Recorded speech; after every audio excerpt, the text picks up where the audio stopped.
Welcome back to Pita Foodie. Happy New Year. I'm glad to see you guys back. I apologize for the small absence. I took a little bit of time with the family and cooked them some amazing stuff, but didn't get them behind the camera to film it. What I have today is I'm going to do a gyro. And the reason, going back to why I love gyros. So one of my most memorable moments with my father was at the State Fair of Oklahoma, of all places, and he took me to the gyro stand. He said, "Chris, you got to try these gyros," and I fell in love with them. And ever since then, I've loved them. My children love them. My wife doesn't necessarily love them, but this is what I got today. So we're gonna make some gyro skewers. So I don't have the vertical spit that typically gyros are made from, so I'm going to make them from skewers. I haven't quite built that spit yet. I haven't quite made my dream grill. That's coming in the next couple weeks, maybe a month, but definitely stay tuned and check out how I make that. But I'm doing just ground beef on this one. Again, the reason why is lamb and mutton sometimes upsets my wife's stomach, so we're going to skip that. I actually, believe it or not, grew up eating lamb. My parents, it sounds terrible to say, would buy a lamb from a 4-H student that was done with the season, and that was kind of our food for, we ate a lot of it over the course of the winter. So yeah, so I kind of grew up on it. But what we're going to make today, and this is going to be a 2-part series, right? So, well, let me just go through what I'm going to make today, right? So we're going to have some, obviously, the gyro skewers. We're going to have the tzatziki sauce. And we're gonna have the pita bread. So I'm gonna try to make pita bread myself from scratch on the grill. Never done that before, so let's see how that goes. The reason for the delay is I want the meat and the spices to really get time to acclimate themselves together, and I really want the tzatziki sauce to get time to acclimate.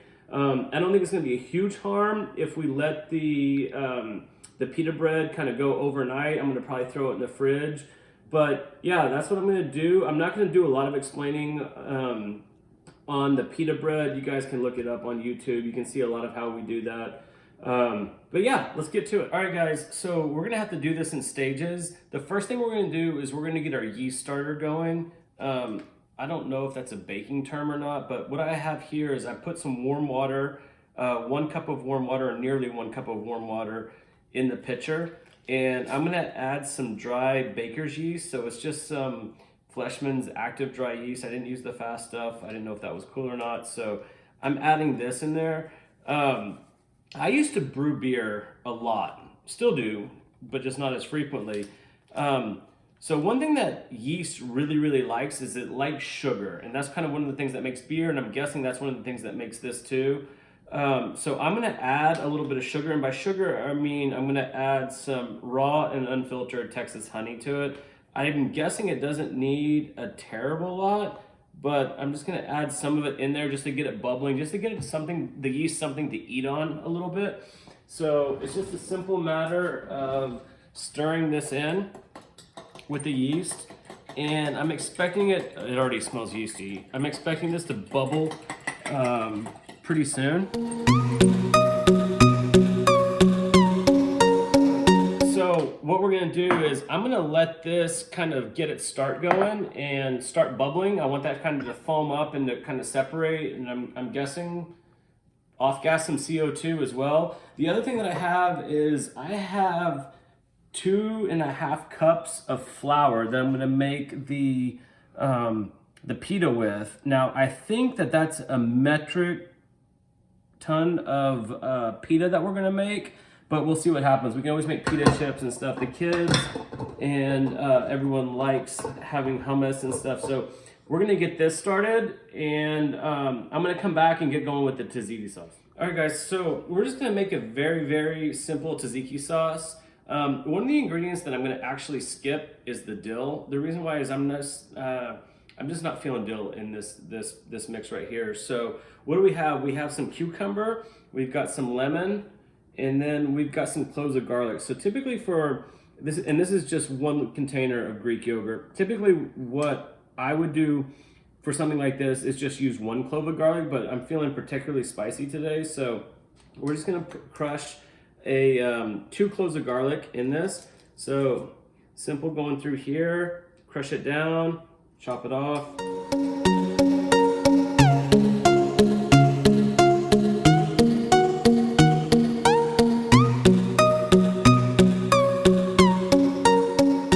Next up, we're gonna go straight to, we need to peel this and we're gonna need to grate it a little bit. So just a quick wash in the sink.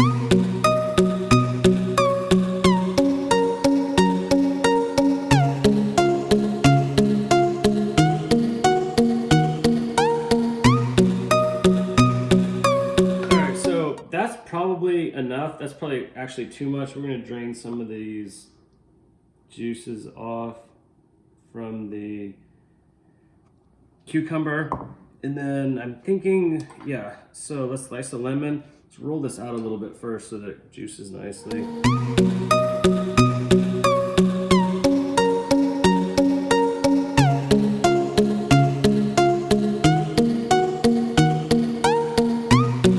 I'm just gonna stir this up a little bit. Yeah, I think I overdid it on the cucumber, but let's see how this works out. And then I'm gonna try to add some of this Cavender's. It's a Greek seasoning.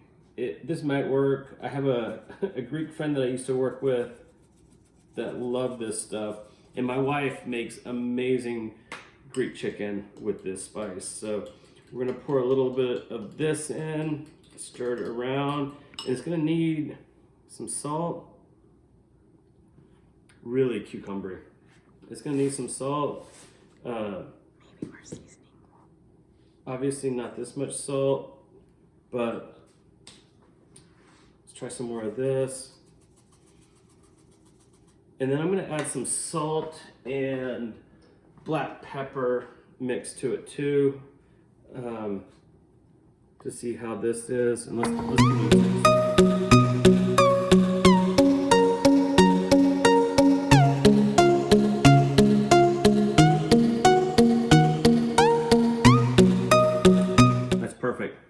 That's perfect. That's exactly what we need. Maybe a little bit more Cavender's in there.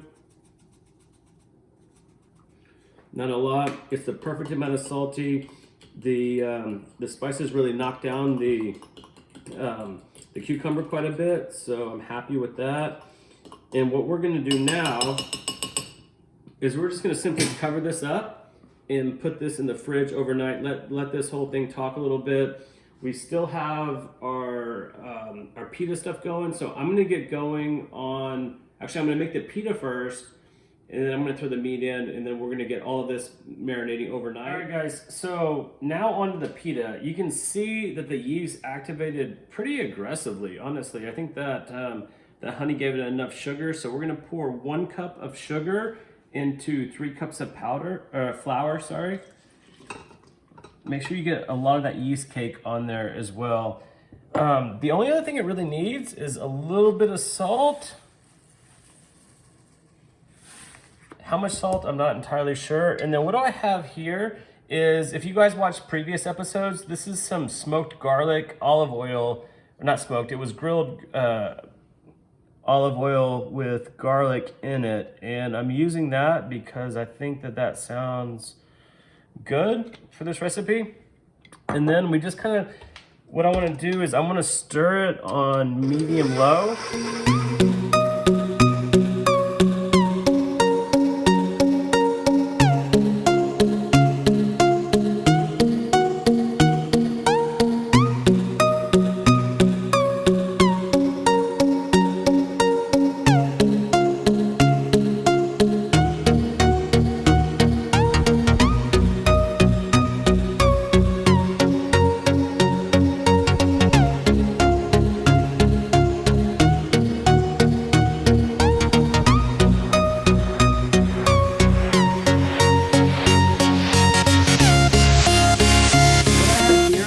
Pre-oiled bowl.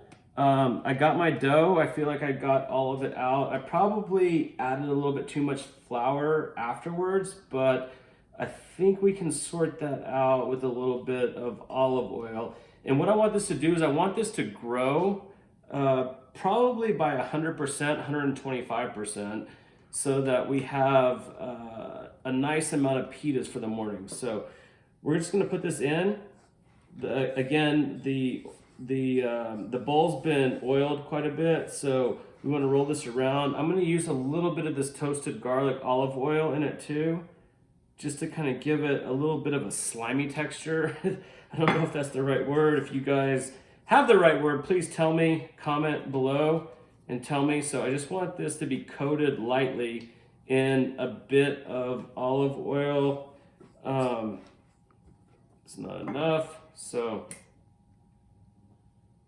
I'm really making a mess here. I'm making a mess. Michelle's laughing. So yeah, I just want this to be coated nicely. And then I'm gonna come back and cover this up with my old friend, our saran wrap.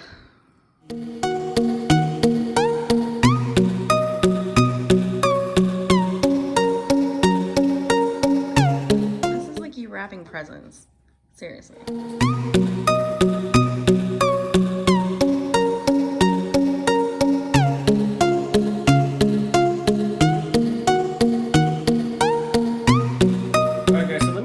Through what we're going to do right now. So this, I'm getting the meat preparation going. I have the ground beef, and again, I didn't use any lamb, so this isn't a lamb mix or a goat mix or anything like that, or chicken. Or you would never mix chicken with beef, but so yeah. So I just got a pound of ground beef in here, and let me walk you through the spices. So I have a salt and pepper mix, the oregano. I have a little bit of chili powder because we're in Texas and you have to use chili powder. I have some ground thyme, I have some nutmeg, and I have some cinnamon. So what I'm gonna do...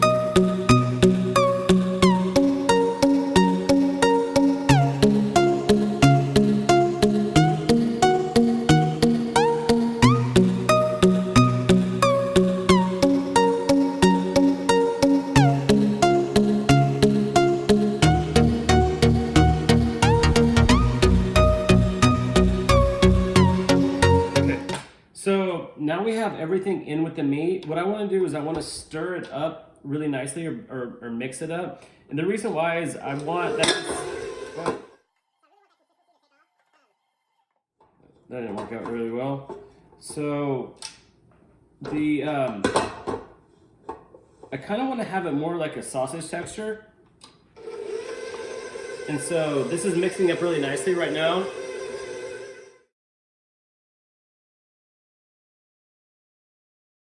So the only other thing I'm going to add to this is a bit of beef broth. A lot of times people add bouillon cubes and stuff like that to kind of keep that moisture level down. I actually want to keep it up a little bit. The reason why is I'm going to bring that back up to room temperature. So just a bit of beef broth will get this going really, really nicely. And I want this really to mix up. And I'm going to have this sit overnight along with the tzatziki. And of course our dough is still going, so that's going to sit overnight too. I'm gonna have this really blended up, and then you guys will see me, put it in a container, wrap it up, and chill out overnight. I want those flavors to really kind of blend in there really nicely, especially the garlic and the onion. But a lot of those other sort of Near Eastern or Mediterranean flavors will really really get in there and make the kebab really, really nice, I think. So that's where we're gonna have it, and yeah, so let's see how it turns out.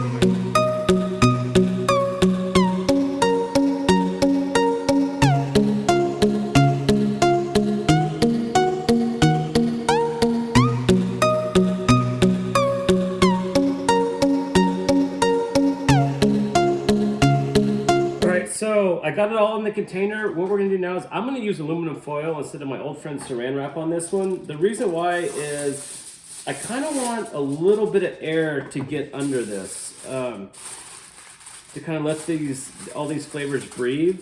And I'm gonna pop these in the fridge overnight When we come back tomorrow, you're gonna see the pita, you're gonna see the tzatziki, and you're gonna see the gyros. So we'll see. All right, guys, we're back. We had a great dinner with some friends. We're gonna check on the dough for the pita that we did and see how that looked. So it is absolutely freaking huge.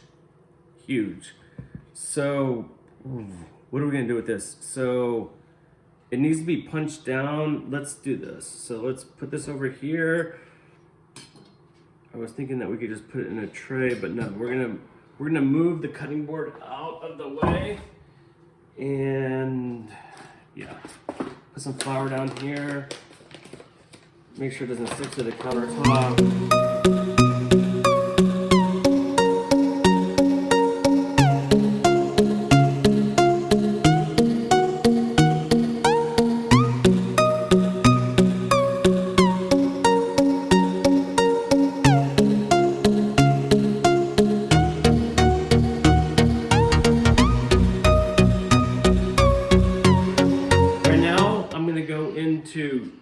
This is what we call in our family mama's bag of tricks, because you never know what's just gonna pile out of here, because it could be a teenager that loaded this, it could be anyone, but I hate this pan. That's the good one. We're gonna get this pan right here.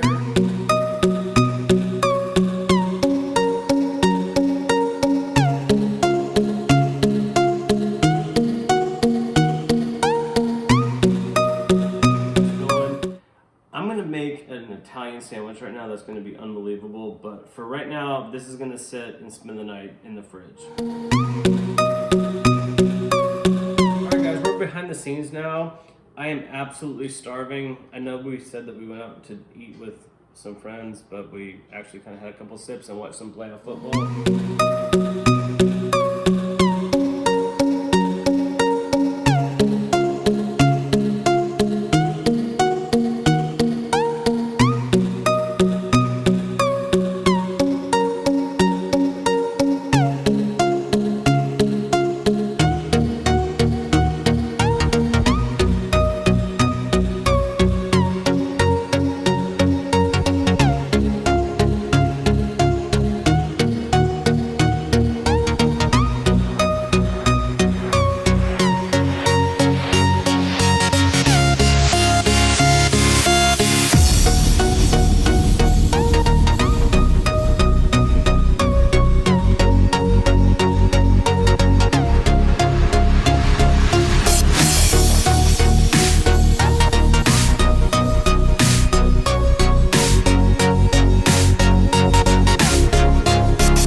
So my meat has been marinating overnight. It smells absolutely amazing. If there's one thing I could have done different with this, is I probably would have mixed in at least a 50-50 lamb percentage on the meat, or maybe even 75-25. But this is what I got. I did it with the ground beef, so that looks perfect. Smells amazing.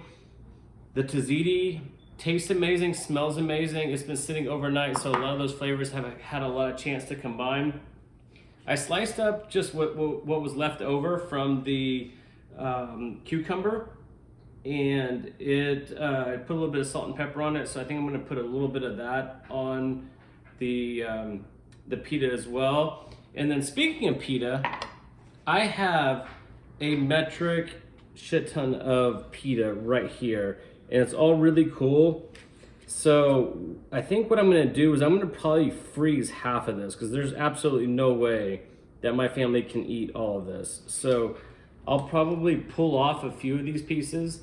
My fire is going outside. I got a lot of you know, post oak on it. I've got a little bit of live oak on it. I've got some charcoal to kind of get that thing going.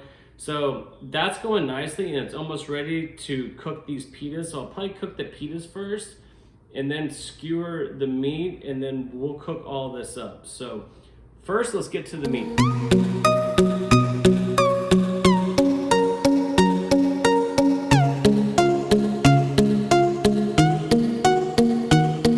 All right, guys, so we have all of our meat right here. The trick to this is it's kind of cold. I thought I wanted to bring it up to room temperature, but I'm just gonna roll this into a nice ball, or a nice log, I should say, and slide this on the skewer itself. Actually, I'm gonna wet the skewer with some warm water.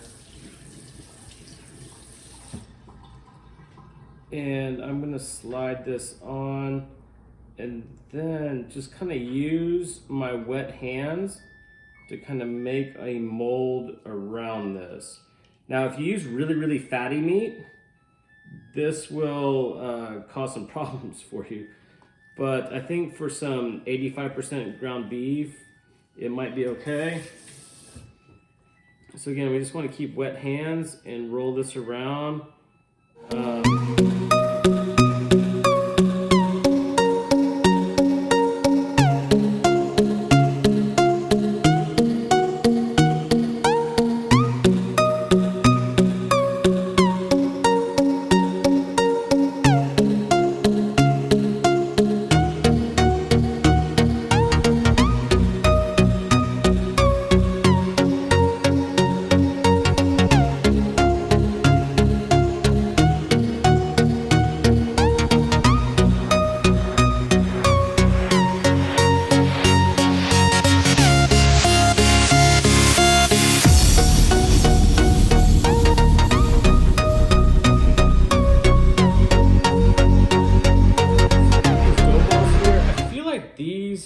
Some of these are a little large. This one's definitely a little large, so I'm just gonna roll this around here, cut this one in half,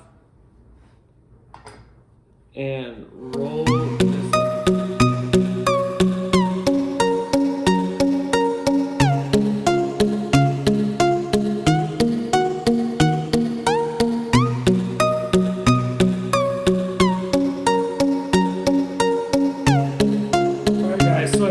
Four pieces of pita. I still have 2 more to go, but let's get these on the grill and see how these work out. When we come back, I'll show you all of that and we can get it going.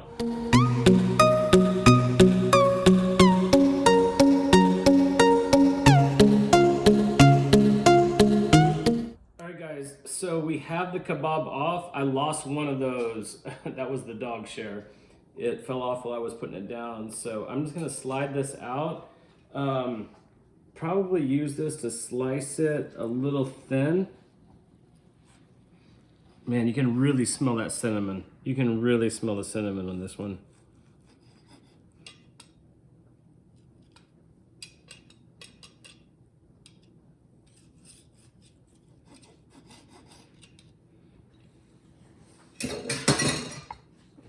I have the yeah, so this is the one I like the most. This is the ugliest one. Actually, I'll take one for the photos, right? So this one's probably the better one for the photos. This is the one I'm gonna eat though. So we're just gonna line the meat in the pita.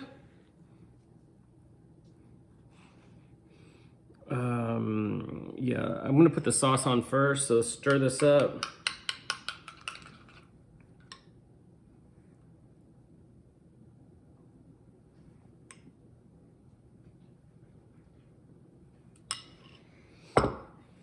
Put some, let's slice some tomatoes in there. That one's gonna be ugly.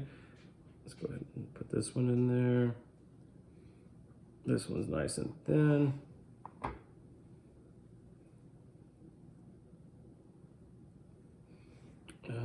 I like, do I want, no, that's perfect. So I'm gonna put some lettuce in there too. Push this way. And we have a few more of the peppered cucumbers. So I kind of want to put those on. Might be overkill, might not be, but let's just go ahead and put them on anyways. And that's it. Completely forgot about the onions. My my lucky cameraman reminded me about camera woman loves to remind me that I love onions. So I'm just gonna place a couple on there nicely. This is a really small pita. I'm probably gonna eat the other pita, but here is what we. All right, sorry guys. I couldn't wait anymore. I was filming some B-roll footage of the sandwich or the pita, and I went ahead and tried it off camera. So here's what we got.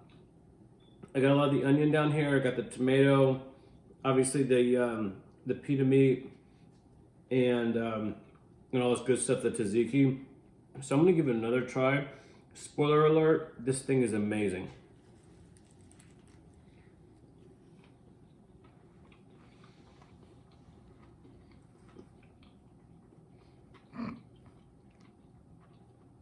So much better with the onion. Thank God you reminded me to put the onion on there. You're welcome.